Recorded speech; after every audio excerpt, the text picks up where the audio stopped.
Muy bien, hermanos, pues una alegría estar con vosotros aquí de nuevo, después de varios meses, desde la última vez que estuve. Tengo la voz regular porque estuve cantando en La Noche en Blanco con un coro gospel.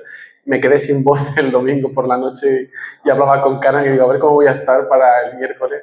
Hablaros y de Apocalipsis, ni más ni menos. Pero bueno, gracias a Dios, parece que he recuperado un poquito la voz. Y hoy vamos a comenzar un viaje. Karen me propuso el poder compartir estos estudios de Apocalipsis. La idea es hacerlo en 7 sesiones solamente. Tenemos que resumir un poquito, no vamos a poder ver todos los detalles, pero sí quiero compartir con vosotros el mensaje de este precioso libro de Apocalipsis, ¿no? Que, no sé, la provisión del Señor me puso en carga mi corazón para preparar los estudios, los di en mi iglesia.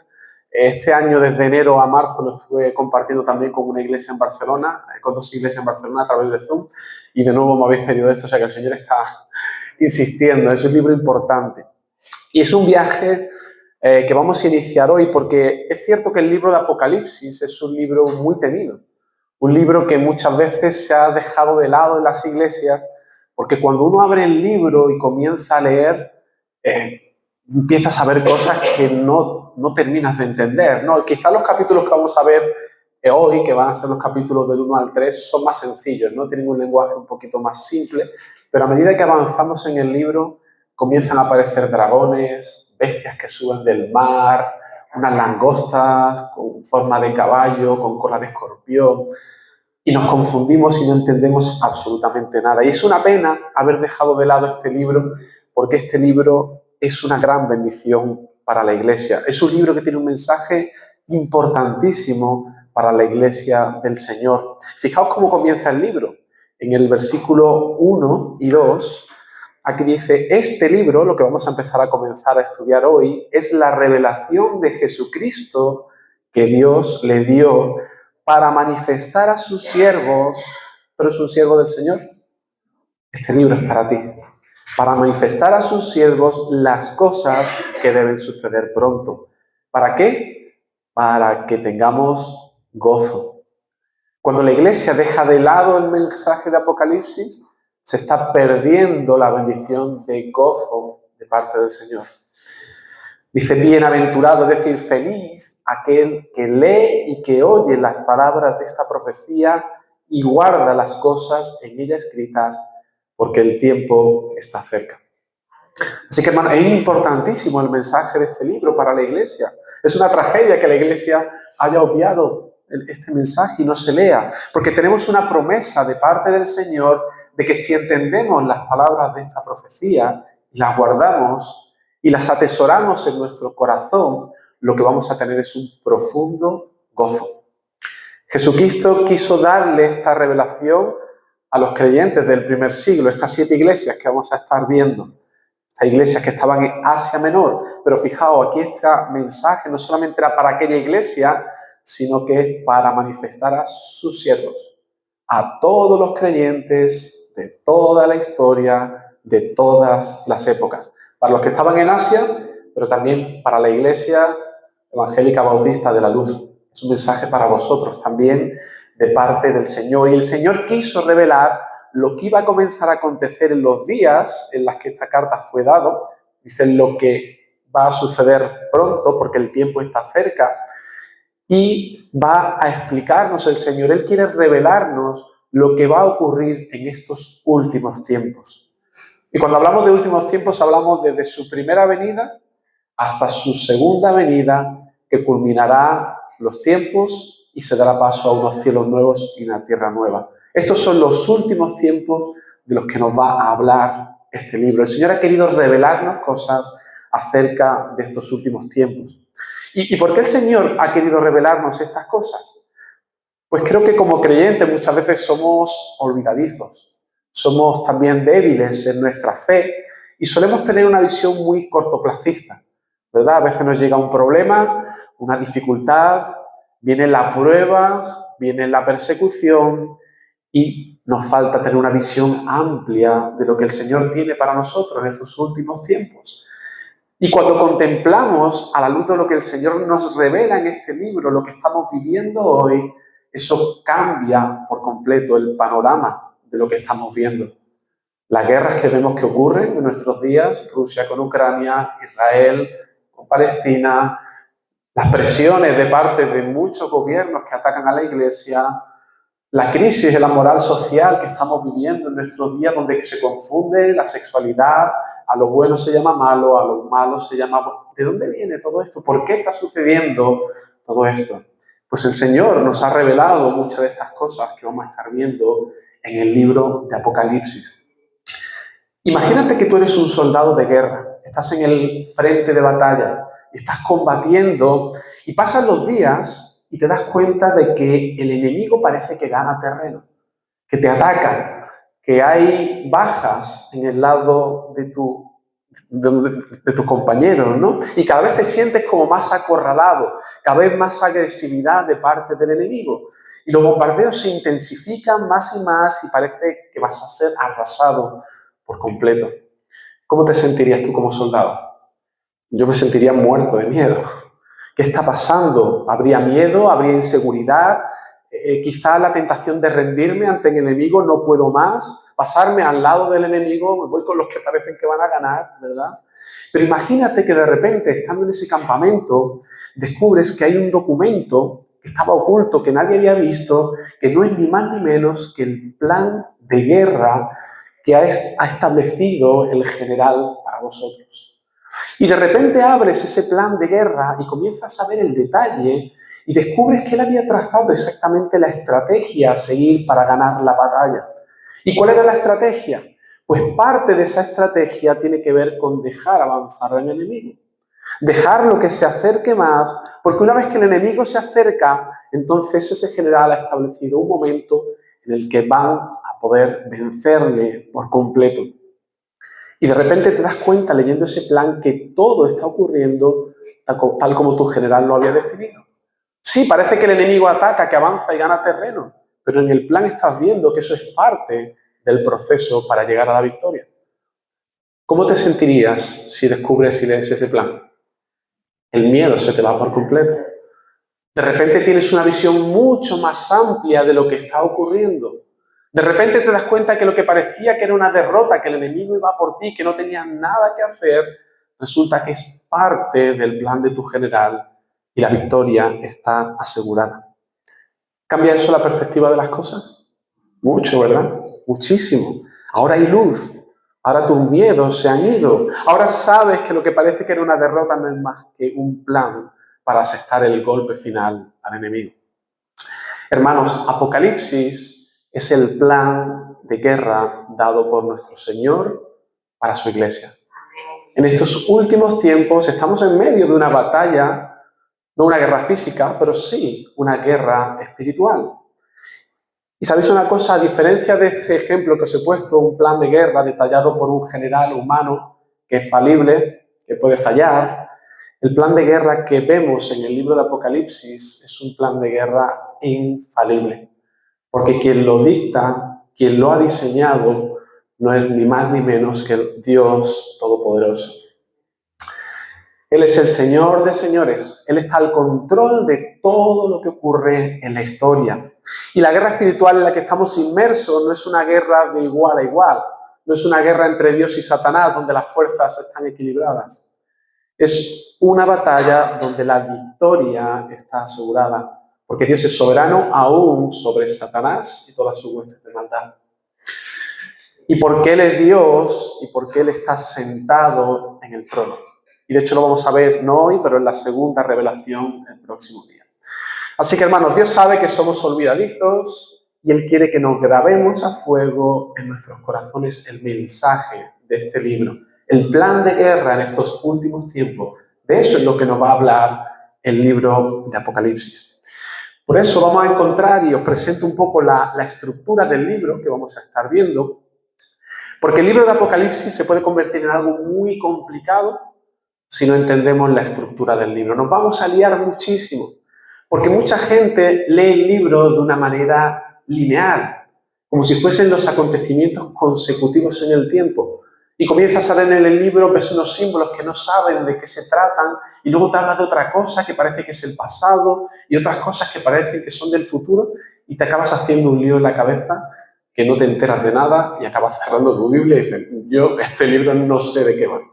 Pero fijaos, el libro de Apocalipsis tiene una estructura muy interesante porque son 7 secciones, 7 revelaciones, que las tenéis aquí, que nos van a hablar exactamente del mismo periodo de tiempo. ¿Cuál es el tema principal del libro?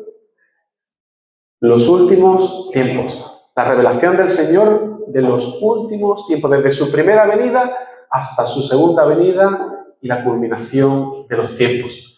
Pues el libro de Apocalipsis tiene 7 secciones que nos van a hablar exactamente del mismo periodo de tiempo, los últimos tiempos, pero cada sección lo hace desde un ángulo distinto. El Señor ha querido dar una revelación 360, por así decirlo. Entonces, una primera revelación, vamos a ver cómo en estos últimos tiempos el Señor se nos revela ahí que Él está gobernando y pastoreando a su iglesia. Luego veremos una segunda revelación donde vamos a ver una visión celestial. ¿Qué está ocurriendo en los cielos en estos últimos tiempos? Y allí veremos un trono, veremos un cordero, ya veremos todos estos símbolos. Luego veremos las 7 sellos. De nuevo, se reinicia el tiempo y el Señor nos va a hablar de estos 7 sellos de estos últimos tiempos. Luego veremos las 7 trompetas, advertencia del Señor en estos últimos tiempos. Luego veremos la raíz del conflicto, esa mujer con ese bebé, ese dragón que persigue a la mujer y a su descendencia. Luego veremos en la 6ª revelación las 7 copas, que nos habla acerca del juicio de Dios. Y en la última veremos cielos nuevos y tierra nueva. Ahí entra la parte de lo del milenio, que sé que es un tema polémico, pero lo veremos. Pero es importante que tengamos esto en la mente. El libro de Apocalipsis es como una gran pinacoteca. Por eso es difícil de entender, porque usa un lenguaje simbólico, un lenguaje metafórico, un lenguaje que está lleno de símbolos que están expresando verdades que si no somos capaces de entenderlas y de decodificarlas, nos vamos a perder. Ahora, para describir y entender estas señales, no tenemos que hacer simplemente un ejercicio de imaginación, porque como os compartí la otra vez que estuve, todos estos símbolos están referenciados a cosas ya reveladas en el Antiguo Testamento. Para entender el símbolo de lo que a Juan está usando, vamos a tener que ir constantemente al Antiguo Testamento, entender qué significa allí en profetas como Isaías, Ezequiel, libro de Éxodo, y a la luz de eso vamos a entender perfectamente ese símbolo en el libro de Apocalipsis, ¿vale?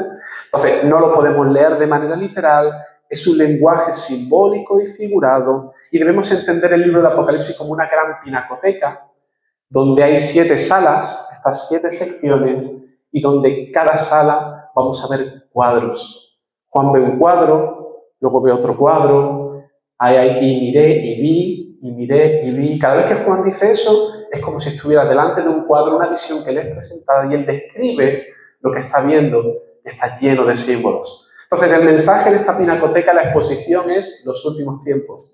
7 salas, cada sala nos habla de los últimos tiempos desde distintos ángulos, y dentro de cada sala vamos a ver multitud de cuadros que tampoco son consecutivos en el tiempo. A veces irán al principio de los últimos tiempos, otras veces van a ser descripciones muy generales de los últimos tiempos y a veces nos hablarán de cosas al final de los últimos tiempos. ¿Vale? Esto para que tengamos una idea. Y yo en la interpretación, que a la luz de lo que el Señor me da de entender, tengo una posición amilenial con respecto a lo del milenio. Y en cuanto al entendimiento del libro de Apocalipsis, soy ecléctico. Suena un poco raro, pero la idea de ecléctico es que sabéis que hay 4 escuelas de interpretación del libro de Apocalipsis. Está la escuela preterista, que son los que interpretan toda la profecía de Apocalipsis como eventos del pasado. Lo interpretan como algo que ocurrió en el año 70. Luego tenemos los futuristas, que piensan que toda la revelación de Apocalipsis es algo que va a ocurrir en el futuro, antes de la culminación de los últimos tiempos.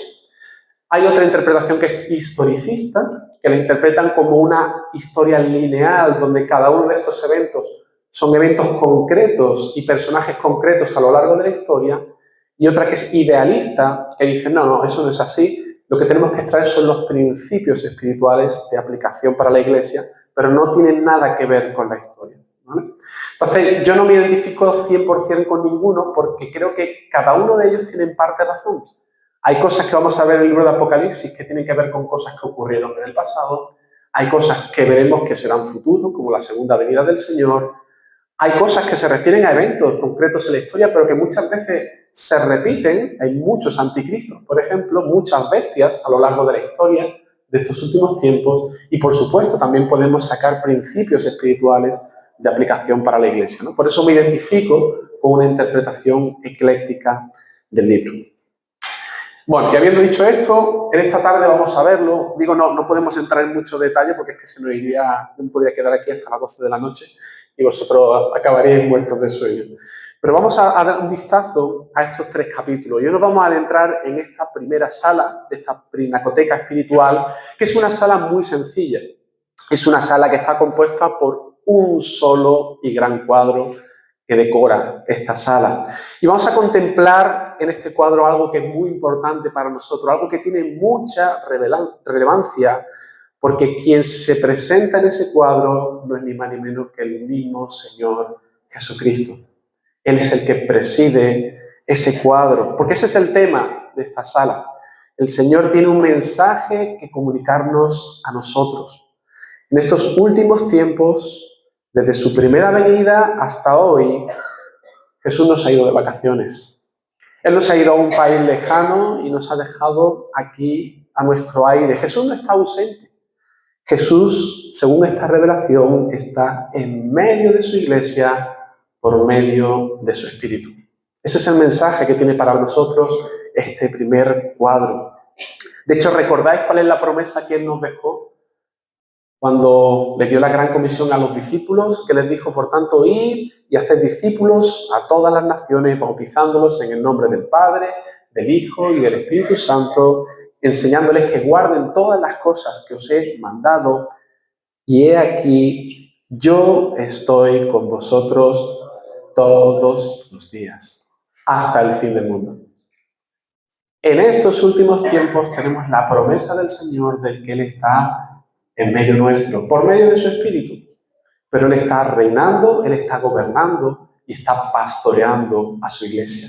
Es por eso que esta primera visión que vemos en el capítulo 1 nos recuerda que Jesús en estos últimos tiempos está en medio de su iglesia. Él la está pastoreando, Él tiene un mensaje para su iglesia y la va a alabar en las cosas buenas que Él ve en su iglesia, porque hay cosas buenas en la iglesia. A veces somos como demasiado críticos, ¿no? La iglesia, estamos en proceso de construcción, pero el Señor está haciendo cosas en medio nuestra. Hay cosas buenas que el Señor alaba en su iglesia. Y en otras ocasiones hay asuntos donde la iglesia también debe ser corregida. Y por eso el Señor va a exhortar a su iglesia y va a llamarle la atención cuando su iglesia se está durmiendo en los laureles, cuando se está acomodando quizás al pecado, cuando se está enfriando. El Señor tiene que despertar a su iglesia. Pero ¿sabéis por qué el Señor le da ese toquecito de atención y exhorta a su iglesia? Porque la ama. Y el Señor, al que ama, disciplina. Es por amor. Así que fijaos, ese es el mensaje de esta primera revelación. No vamos a ver todos los detalles, pero sí quiero que veamos 2 cosas en esta tarde. Vamos a ver únicamente 2 cosas. El primer cuadro, os voy a presentar brevemente ese cuadro de la sala con los símbolos y la imagen del Señor Jesucristo que ve Juan. Y en segundo lugar, también de manera breve, voy a hacer un resumen de cuál es el mensaje del Señor para estas 7 iglesias, que en realidad es un mensaje para toda la iglesia del Señor a lo largo de todos los tiempos. Voy a tratar de resumir cuáles eran las características, fortalezas y debilidades de la iglesia y la exhortación que el Señor tiene para su iglesia, ¿vale? Así que vamos a empezar con el primer cuadro, que lo tenemos ahí en la pantalla. Estos cuadros, os iré poniendo imágenes. Esta la he generado con inteligencia artificial, ahora que está tan de moda. Le metía el texto de Apocalipsis y digo, a ver qué me genera la inteligencia artificial, ¿no? La retoqué un poquito, pero bueno, trata de representar, no es precisa, no es exacta, pero trata de representar algo de lo que nos está diciendo o de lo que vio Juan, ¿vale? Así que empezamos. Cuadro primero, visión del Hijo del Hombre, versículos 9 al 20. Juan comienza a describirnos esa visión que tiene. Y el cuadro que vemos es maravilloso, porque es un cuadro que nos muestra la gloria del Señor Jesucristo. Juan usa un lenguaje, por supuesto, simbólico. No podemos interpretar literalmente lo que él está diciendo, pero sí que vamos a ver lo que significan los símbolos que aparecen en este cuadro. Juan nos dice que experimenta, estando en el día del Señor, una voz como de trompeta que él escucha y se da la vuelta para ver, y ahí le es revelada esta visión. Fijaos qué interesante, una voz como de trompeta. Ya Juan está empezando a usar símbolos. ¿Cómo es una voz como de trompeta? ¿Cómo una voz puede tener la forma de trompeta?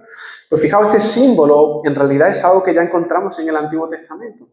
Porque Dios, cuando quería impartir un mensaje para su pueblo, quería comunicar algo, ¿sabéis cómo lo hacía? Usaba la trompeta. Esa trompeta era escuchada por todo el pueblo y todo el pueblo se reunía para escuchar el mensaje de parte del Señor. Esto lo vemos en Éxodo, capítulo 19, en Números 10, en Isaías 58. Pero fíjate el detalle, no dice que oyó una voz que era una trompeta, sino una voz como de trompeta. Juan nos está diciendo que esta voz es una voz de parte del Señor que está convocando a su pueblo a que venga delante de él porque tiene un mensaje que decirle. Juan escucha la voz del Señor y el Señor va a comunicar un mensaje a su iglesia. ¿Y qué es lo que ve Juan en esta visión? Pues 7 candeleros de oro, nos dice que aparecen en esa imagen, uno semejante al Hijo del Hombre y 7 estrellas en la diestra del Hijo del Hombre, en su mano derecha. ¿Qué significan todos estos símbolos? ¿Quiénes son estos 7 candeleros? ¿Quiénes son las 7 estrellas? ¿Quién es el Hijo del Hombre? Bueno, yo creo que aquí no lo ha puesto fácil Juan. Ha empezado por lo sencillito para que no nos desanimemos mucho con el libro de Apocalipsis, porque fijaos, en esta primera visión, en el versículo 20 está desvelando el misterio, está interpretándose a sí mismo. Dice el versículo 20, dice, mira, el misterio de las 7 estrellas que has visto en mi diestra y de los 7 candeleros de oro es este. Las 7 estrellas son los 7 ángeles de las iglesias y los 7 candeleros que has visto son las 7 iglesias. ¿Os dais cuenta cómo el propio libro de Apocalipsis se interpreta a sí mismo? No puedo entender el libro de Apocalipsis como algo literal, porque ya en este versículo, en el capítulo 1, me está dando la clave de la interpretación del libro. Este libro está lleno de símbolos que tenemos que interpretar, ¿vale? Y en este caso concreto, ¿quiénes son estos 7 candeleros? Está claro, las 7 iglesias. Las 7 iglesias a las que el Señor va a dar ese mensaje. ¿Y quiénes son estos 7 ángeles de las iglesias? Representado por esas 7 estrellas. Aquí ya va un poquito más complicado. Hay distintas opiniones, pero yo estoy convencido de que está haciendo referencia a que son los ancianos o los pastores de cada una de estas iglesias. Aquellos a los cuales el Señor había encomendado el cuidado pastoral de la iglesia y están en su mano derecha porque la derecha es la símbolo, la diestra de poder y de autoridad que solamente el Señor tiene, pero que Él también delega en aquellos a los cuales ha dado la responsabilidad de ministrar su palabra. Así que estos pastores están siendo sostenidos por la mano del Señor, por su diestra de poder, los cuales a su vez están ministrando a su iglesia. De hecho, si observáis el capítulo 2 y 3, hay una frase que se repite al principio de cada mensaje. Dice, escribe al ángel de la iglesia. Claro, si tú vas a escribir a un ángel que es un ángel que está en el cielo, no le vas a poder escribir una carta. Si el ángel de la iglesia se está refiriendo al pastor, tiene sentido que Juan escribiera una carta que sería entregada al anciano, el pastor de la iglesia, el cual la leería a la congregación. Por eso entiendo que estas estrellas, que son los 7 ángeles, son los ancianos o los pastores de cada una de las iglesias. Además, observad una cosa, el Señor usa el símbolo de los candeleros y las estrellas. ¿Sabéis por qué? Porque tanto un candelero como una estrella, ¿qué función tiene? Iluminar, dar luz, alumbrar en medio de la oscuridad. ¿Y qué decía Jesús en el Sermón del Monte? A los discípulos, dice, vosotros sois la luz del mundo. Una ciudad sentada sobre un monte no se puede esconder, ni se esconde una luz y se pone debajo de un almud, sino sobre el candelero y alumbra a todos los que están en la casa.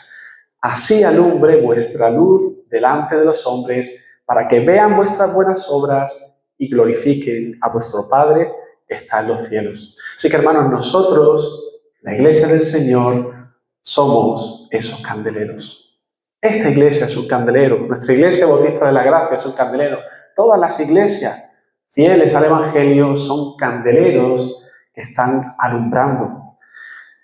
Y ahora viene lo mejor, porque lo importante no son los candeleros ni las estrellas, sino el que está en el centro de esta escena, que es el Hijo del Hombre. Y observad el cuadro que nos describe aquí Juan. Este Hijo del Hombre, que es el Señor Jesucristo, de hecho a él le gustaba referirse a él también como el Hijo del Hombre, dice que estaba vestido con vestidura larga y cinto de oro. Esto es símbolo de realeza, de poder. La imagen que se nos presenta aquí Jesús ya no es la de un humilde hijo de un carpintero que nació en un pesebre. Ahora Cristo está desvelando toda su gloria, Él está manifestando su gloria y su poder. En estos últimos tiempos Él está en el trono y a Él le ha sido dado todo poder y todo dominio. Su cabeza se nos describe como con cabello blanco, como la más blanca lana, como la nieve, y su rostro como el sol. ¿Sabéis? Cuando tú miras al sol, ¿qué pasa? Te ciega, no puedes verlo, ¿no? Esto es símbolo de la pureza y de su santidad. Es un blanco cegador, es una santidad que ningún ser humano puede resistir. Nadie podría presentarse delante de Jesús en sus propias fuerzas y mantenerse en pie. Sería derretido completamente por la gloria del Señor. Su santidad, su gloria es tal que no podemos ni siquiera contemplarlo a vista descubierta. Sus ojos además se nos dice que son como llamas de fuego. Es decir, nada escapa a su vista escrutadora. Él es capaz de examinar el corazón de todo ser humano y llegar hasta lo más profundo de sus pensamientos. Pueden penetrar hasta el más rincón oscuro de nuestro corazón. Él tiene esa capacidad y ese poder. Nos dice además que sus pies son semejantes al bronce bruñido, refulgente, es decir, muy brillantes, como un horno. ¿Sabéis? El bronce bruñido es muy brillante, reluce como un horno. Son en realidad los pies de un guerrero. Sabéis que los guerreros se vestían con su armadura y en sus botas llevaban de este material, lo que estaban preparados por protección, ¿no? Y aquí se nos presenta a Jesús ya no como un humilde hijo de carpintero, sino como un guerrero poderoso. Y si bien sus pies fueron clavados en la cruz del Calvario y heridos por aquellos clavos, ahora la imagen que nos está presentando Juan de Jesús es la de un guerrero invencible. A él le ha sido dada toda gloria. Unos pies que ya no van a poder ser traspasados nunca más, porque están mostrando ahora toda su fuerza y todo su poder para pisotear y vencer a sus enemigos. Su voz nos dice que es como estruendo de muchas aguas, como la voz del león de la tribu de Judá, que ruge y se escucha por toda la selva. Es una voz ensordecedora, como el ruido de una cascada cuando cae, que no puedes escuchar otra cosa, que hablas al de al lado y no lo escuchas. Así es su voz. No se puede parar, es arrolladora, es imparable. No hay quien detenga la voluntad de nuestro Señor Jesucristo. Y su voz es poderosa y Él viene a traer juicio a un mundo impío. Y nos dice también que de su boca sale una espada de dos filos.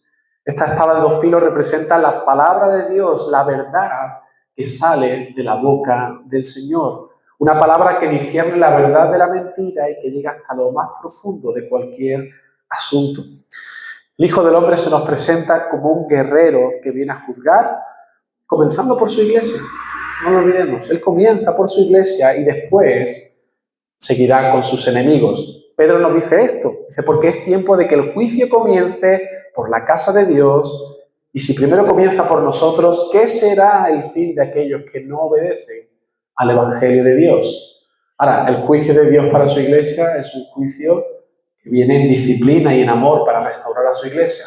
El juicio para aquellos que no obedecen el Evangelio es un juicio para condenación. Así que no sé, hermanos, ¿qué os produce esta imagen del Señor Jesucristo? Es una imagen que debería producir en nosotros asombro, pero también temor. Nuestro Señor es glorioso, es tierno, es amoroso, es misericordioso. Amén. Pero, hermanos, también es un terrible guerrero. Es alguien poderoso, es alguien digno de ser temido. Él es digno de toda alabanza y Él es digno de toda adoración. Y cuando Juan ve esta visión, nos dice aquí el libro de Apocalipsis, capítulo 1, versículo 17, dice que cayó como muerto. En la reacción de cualquier ser humano cuando contempla la gloria de alguien como el Señor Jesucristo. Algo como lo que experimentó Isaías cuando vio la gloria de Dios y cayó como muerto. Eso es lo que ocurre a un ser humano cuando ve la gloria de Dios. Sin embargo, la gloria de Jesucristo siendo impresionante, de tal manera que ningún ser humano puede resistir en su presencia y no caer muerto, su sola presencia y su santidad nos aplastaría si Él no deteniera ese proceso. Y eso es justamente lo que hace Jesús con Juan aquí. Cuando Él cae como muerto, se acerca a este Hijo de Hombre con toda su gloria, con ternura le dice, no temas, no temas. Yo soy el primero y el último, el que vivo y estuve muerto. Se identifica como ese que estuvo colgado en la cruz, pero que resucitó. Mas he aquí, yo vivo por los siglos de los siglos. Amén. Vamos ahora entonces, en la segunda parte, a ver el mensaje, porque ahora Juan ha recibido esta visión gloriosa del Hijo del Hombre y ahora hay un mensaje que él quiere que envíe a las iglesias. Y ese es el mensaje que vamos a ver en esta segunda parte, porque aquí Juan ahora recibe un mensaje para cada una de las 7 iglesias en Asia Menor, lo que ahora es la región de Turquía. Y aunque es cierto que este mensaje fue enviado para esas 7 iglesias en concreto, sabéis que el número de Apocalipsis también es muy simbólico. El número 7 es el número de lo completo. Así que también debemos entender que este mensaje no era solamente para aquellas iglesias, sino que también era para nosotros, para la iglesia del Señor a lo largo de estos últimos tiempos. Y aquí lo que vamos a ver en resumen son las fortalezas, las debilidades, las alabanzas del Señor para su iglesia, así como también aquellas cosas que deben ser corregidas. Y espero que el Señor obre por su Espíritu también para hablarnos a nosotros, su iglesia, que podamos recibir este mensaje de parte del Señor. Y yo le he tipificado, o le he puesto un titulito a cada una de ellas para resumir, por así decirlo, las características digamos, la característica principal de cada una de estas iglesias, ¿vale? Y vamos a ir viendo brevemente el mensaje del Señor. Empezamos por la iglesia de Éfeso. Esta es la iglesia a la que yo he llamado la iglesia de solo sana doctrina. ¿Sabéis? El Señor comienza alabando a esta iglesia. Yo conozco tus obras, tu arduo trabajo y tu paciencia. Es una iglesia que hace sus deberes. Es una iglesia que se toma muy en serio la palabra de Dios. La lee, la medita, la estudia, la expone de manera sistemática y minuciosa. Es una iglesia que no le da pereza coger su Biblia, sentarse y estudiarla y seguir trabajando con paciencia para la extensión del reino de Dios. Además, es una iglesia que dice que también era celosa por la santidad. No es de esas iglesias que hacen la vista gorda al pecado. Y si hay pecado en medio de la iglesia, bueno, mejor no digamos nada para no tener problemas. No. Dice que no puede soportar a los malos. Es una iglesia que no se cortaba en hablar de temas espinosos como el pecado, la homosexualidad o el infierno de una manera muy clara. Una iglesia de esas que llama a las cosas por su nombre, le cueste lo que le cueste. Es una iglesia bereana. ¿Sabéis los de Berea lo que hacían? Cuando el apóstol Pablo les predicaba, ellos iban a su escritura, a la Biblia, y cotejaban y decían, a ver si lo del apóstol Pablo dice es verdad o no es verdad. Esta iglesia era de ese tipo. Dice, has probado a los que dicen ser apóstoles y no lo son, y los has hallado mentirosos. Era una iglesia que no se dejaba influir por cualquier predicador de moda, ni por cualquier corriente teológica de moda. Era una iglesia que se tomaba en serio la palabra de Dios. Y no solo eso, sino que era una iglesia que había sufrido por causa del Evangelio. Has sufrido, has tenido paciencia y has trabajado arduamente por amor de mi nombre y no has desmayado. Su fidelidad a la palabra de Dios no le había salido gratis a esta iglesia, le había costado. Y esta iglesia había estado dispuesta a pagar el precio con tal de seguir al Señor Jesucristo. ¿Y cuál era el problema de esta iglesia? Versículo 4, pero tengo contra ti que has dejado tu primer amor. Uf. Esto es como una espada clavada en el corazón de esta iglesia. Y el Señor nos advierte, hermanos, hay iglesias con un excesivo énfasis en la doctrina, en la enseñanza o en el activismo. Y entendedme, la palabra de Dios es vital. Necesitamos cuidar la sana doctrina, necesitamos perseverar en estudiar la palabra. El Señor, de hecho, alaba a esta iglesia porque hacía eso. O sea, no es algo malo. ¿Cuál era el problema? Que cuando hacemos un énfasis excesivo en estas cosas, puede que acabemos olvidándonos del Señor que nos habla por medio de su palabra. Hemos perdido el primer amor. Sí, mucha doctrina, conozco teología, te puedo recitar versículos de memoria. La iglesia está llena de actividades, pero tu corazón, el corazón de la iglesia, es un corazón que no vibra por su Señor. No ama a su Señor. Ama sus actividades, ama al que lo vean en su conocimiento teológico, la pureza doctrinal, pero se han olvidado del Señor, de la doctrina. Una iglesia puede ser experta en la letra de las Escrituras, pero conocer muy poco del espíritu de las Escrituras. Y este es un mensaje que el Señor quiere dar a esta iglesia. Hermano, una iglesia que se vuelca quizá mucho en las actividades, pero que se vuelve fría en su adoración al Señor. Y los cultos son prácticamente predicaciones interrumpidas por breves himnos, y las reuniones de oración te cuento, porque siempre van 2 o 3, poquita gente más.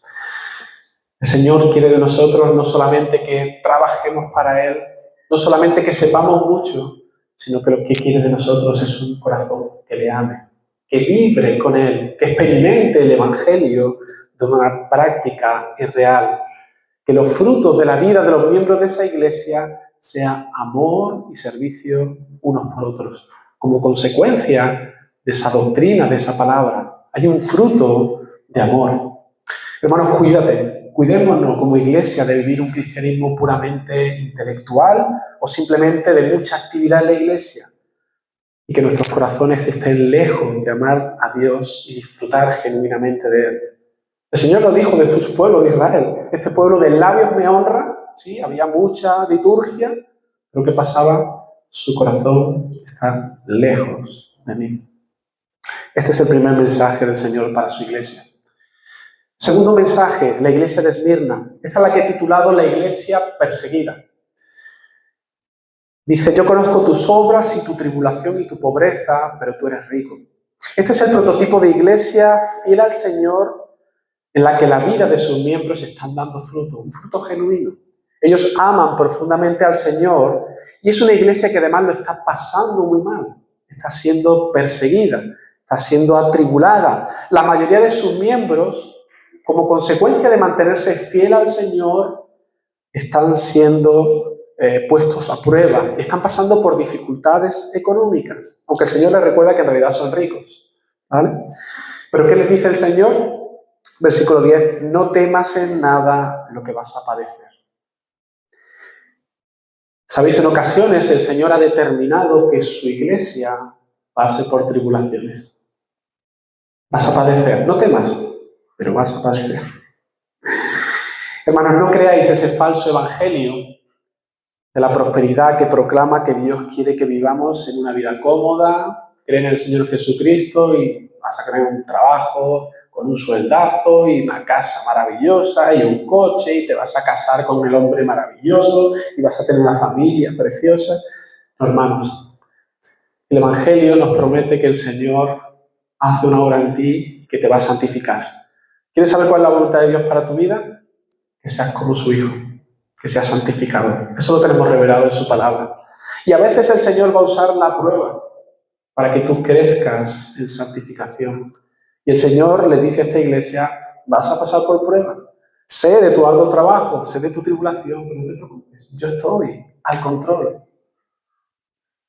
Fijaos, le dice: he aquí, el diablo os echará a algunos de vosotros en la cárcel. O sea, el Señor está siendo clarísimo con esta iglesia. Lo vais a pasar mal, vais a ser probados y tendréis tribulación por 10 días. Dios usa la prueba para hacer crecer en fe y en santificación a su iglesia, para que su iglesia sea fortalecida y para que el nombre del Señor sea glorificado. Pensad una cosa: ¿cuándo es más glorificado el Señor? Cuando tú vives una vida cómoda, con todo resuelto, y dices: yo amo al Señor, o cuando estás siendo perseguido, cuando te están amenazando y estás dispuesto a dar tu vida por la causa de Cristo. Cuando uno vive de esa segunda manera, lo que está diciendo es: Cristo vale mucho más que mi propia vida. Eso es glorificar al Señor. El Señor. Entonces, iglesia, a veces el Señor va a traer pruebas, pero no temas. Va a ser por un periodo de tiempo que Él ha determinado, 10 días, es un periodo de tiempo limitado, y Él está al control de todo. Tercer mensaje, Pérgamo. Esta es la que he llamado yo la iglesia permisiva. Pérgamo era una iglesia que también era fiel al Señor, dice que retienes mi nombre, no has negado mi fe. Es una iglesia que vive con fuertes presiones del mundo. Dice, donde está el trono de Satanás. Esta iglesia estaba en un lugar donde el trono de Satanás estaba muy cerquita. Incluso algunos estuvieron dispuestos a dar su vida con tal de no negar al Señor ante el mundo. De hecho, habla de Antipas, mi testigo fiel, que fue muerto entre ellos, entre esta iglesia. Así que los creyentes de Pérgamo están rodeados de idolatría, de fuertes presiones, y aún así estaban siendo fieles al Señor. No habían sucumbido al mundo, ni habían negado la fe en el Señor. ¿Cuál era el problema de Pérgamo? Era una iglesia que toleraba el pecado. Habla de Baal Peor, de los Nicolaitas. Esto tendríamos que ir al Antiguo Testamento, pero lo que ocurrió en Baal Peor es que el pueblo se dejó arrastrar por las mujeres moabitas y cayeron en la idolatría. Y los de Nicolaitas también eran un grupo que tenían prácticas inmorales, idolátricas, que vivían conforme al sistema del mundo, inmoralidad sexual. ¿Y sabéis qué tenían en común los de Balaam y los Nicolaitas? Ambos defienden la idea de que tú puedes ser creyente y a la vez vivir como el mundo. Tú puedes venir los domingos a la iglesia, y a las reuniones de oración si quieres, y cantar en el coro de la iglesia, pero los domingos y los miércoles o jueves, el resto de la semana puedo vivir como el mundo, no pasa nada. Yo puedo vivir como un creyente todos los días, venir a la iglesia, adorar a Dios, y de lunes a sábado pues me comprometo con el Dios dinero, me comprometo con el Dios sexo, con el Dios poder y con tantos otros dioses ante los que nos inclinamos. Hermanos, los que viven así, que a Dios no le importa demasiado lo que yo haga con mi cuerpo, ni lo que ame mi corazón, ni mi estilo de vida, están completamente equivocados. Dios quiere no una parte de nosotros, sino todo nuestro corazón. Y no te equivoques, iglesia, cuídate de estar tolerando el pecado dentro de la iglesia, porque de lo contrario el Señor es muy claro. Él dice que va a traer juicio, versículo 16. Por tanto, arrepiéntete, pues si no, vendré a ti pronto y pelearé contra ellos con la espada de mi boca. El Señor puede traer juicio en medio de su iglesia cuando la iglesia del Señor tolera el pecado y lo ejerce la disciplina en amor en la iglesia.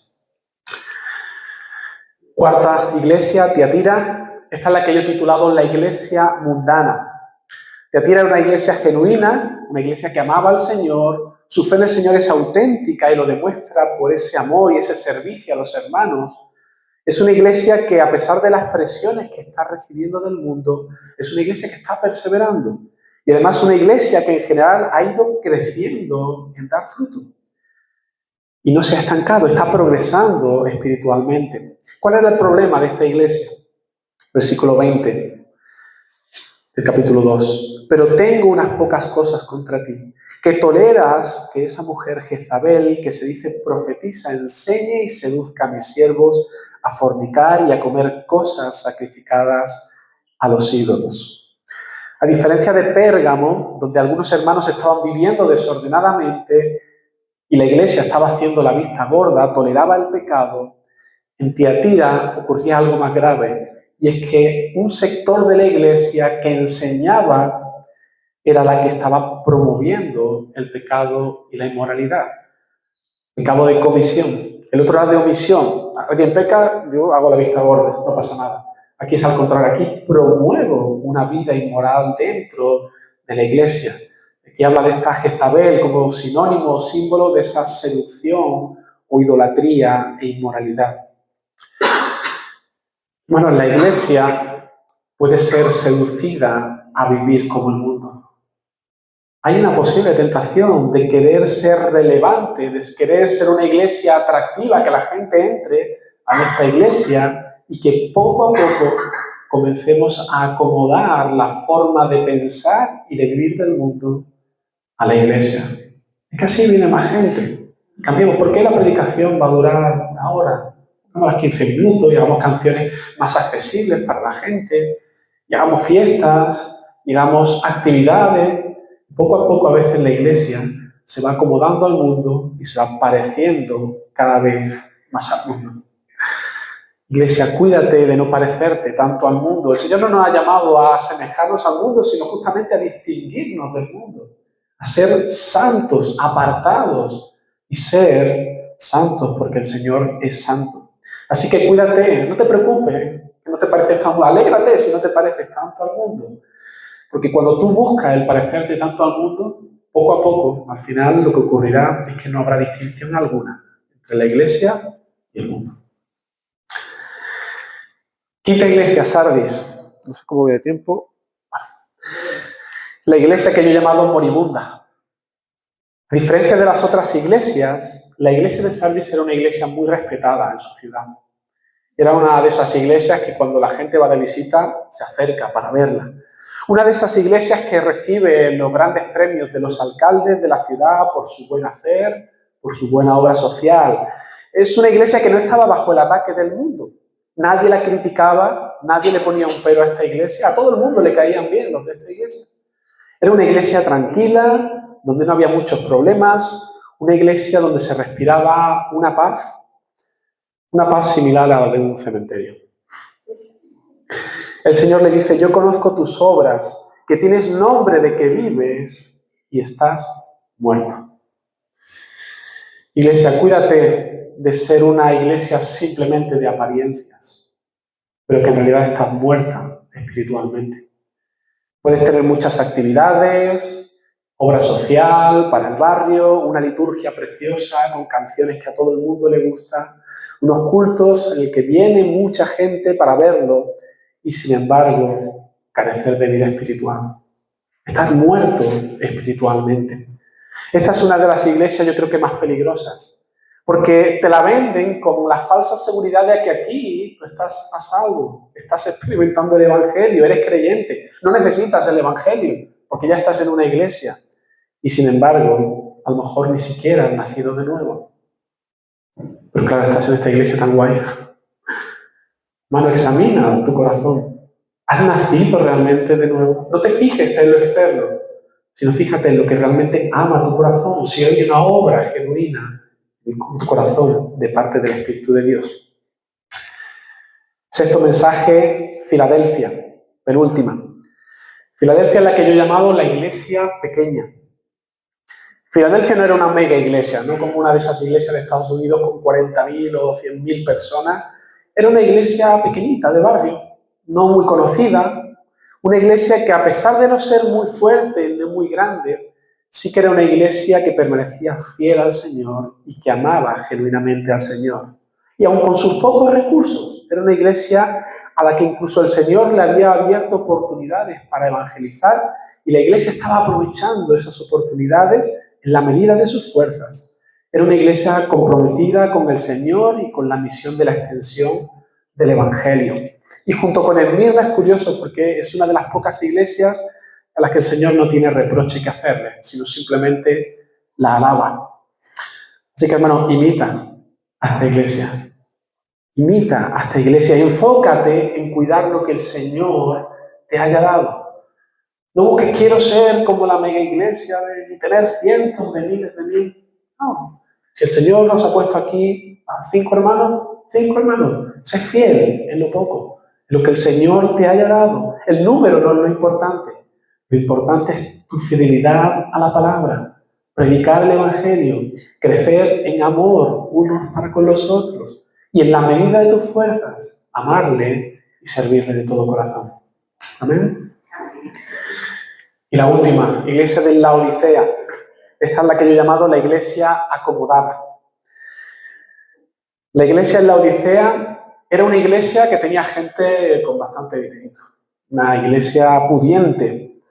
A diferencia de Esmirna, que por causa del Evangelio lo habían perdido todo y muchos estaban pasando por estrecheces económicas, Así que estos no estaban acostumbrados a tener que pasarlo económicamente mal. Ellos no tenían que renunciar en un sentido a nada. Y esa forma de pensar y de vivir había permeado también en su relación con el Señor. Y eso había llevado a esta iglesia a la soberbia de creerse independiente y autosuficiente. Versículo 17. Le dice el Señor, porque tú dices, yo soy rico y me he enriquecido y de ninguna cosa tengo necesidad. Sin embargo, ¿sabes? El Señor mira lo profundo del corazón. Él no mira las apariencias, no mira tu cuenta bancaria, Él no mira desde la superficie. Y lo que ve en su iglesia es una iglesia que estaba ciega a su propia miseria espiritual. Estaba llena de soberbia, de orgullo, de querer vivir en independencia del Señor. Me van bien las cosas, ¿yo para qué quiero al Señor? ¿Y sabes lo que le dice el Señor a esta iglesia? Y no sabes que tú eres desventurado, miserable, pobre, ciego y desnudo. El Señor les desvela la cortina de su corazón. Hermanos, cuídate, iglesia, cuídate de acomodarte demasiado, de confiar en tu propia fuerza, en tu cuenta del banco, en que te van bien las cosas. Porque cuando empiezas a confiar en esas cosas, lo que ocurre es que empiezas a confiar en ti mismo, en tu propia seguridad, en que tú controlas, en que todo te va bien y piensas que eres autosuficiente. Sí, puedes estar en la iglesia, llamarte cristiano, pero en realidad vivir con un orgullo en tu corazón de creerte autosuficiente y estar viviendo un cristianismo tibio, porque no vives en una comunión de dependencia con el Señor. Sí, un poquito de religión para mi vida, pero las cosas me van bien, tampoco hay que pasarse. No voy a ser un religioso fanático todos los días allí en la iglesia. Tampoco debo comprometerme demasiado en la iglesia. Me van bien las cosas. Si me fuera mal, bueno, ya le pediré al Señor, pero mientras me vayan bien, eso es un cristianismo tibio. Es hipócrita, es falso. Hermanos, cuídate de vivir un cristianismo poco comprometido y superficial. Así que, hermanos, termino aquí. 7 mensajes y hay mucho que digerir en estas palabras. Yo os animo a que releáis esta sección, capítulos 1 al 3 de Apocalipsis, porque el Señor tiene un mensaje para su iglesia. Estas son las advertencias del Señor para cada uno de nosotros.